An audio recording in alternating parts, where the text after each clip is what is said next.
5 నిమిషాల్లో రెడీ అయిపోతుందండి. టమాటా capsicum curry ఎలా తయారు చేయాలో చూద్దామండి. స్టవ్ మీద పాత్ర పెట్టేసి సరిపడా ఆయిల్ వేసేసి ఆవాలు జీలకర్ర కూడా వేసేసి 3-4 పచ్చిమిర్చిలు, ఒక పెద్ద ఉల్లిపాయ ఇలా సన్నగా తరిగింది కూడా వేసేసి అందులో కొంచెం అంతా పసుపు కూడా వేసేసి కొంచెం అంతా జింజర్ గార్లిక్ పేస్ట్ కూడా వేసేసి ఉల్లిపాయ, పచ్చిమిర్చి, జింజర్ గార్లిక్ పేస్ట్ బాగా ఉడికిపోయిన తర్వాత ముందుగా కట్ చేసిన 4 టమాటా ముక్కలు కూడా వేసేసి బాగా కలిపేసి సరిపడా సాల్ట్ వేసేసి మూత పెట్టేసి ఉడకనియండి.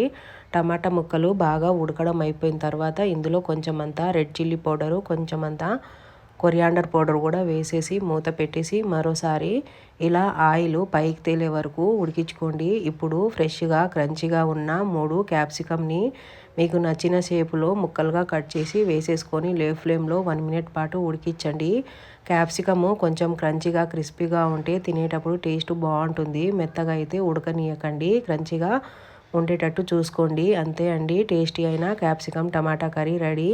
ఈ కర్రీలో పొడి పొడిగా ఉడికించుకున్న రైస్ కూడా కలిపేసి పిల్లలకి బాక్స్ లాగా కట్టేయచ్చు. రైసు, రోటీ, చపాతీకి సెట్ అవుతుందండి. మరో రెసిపీతో ఉంటాం. Bye bye.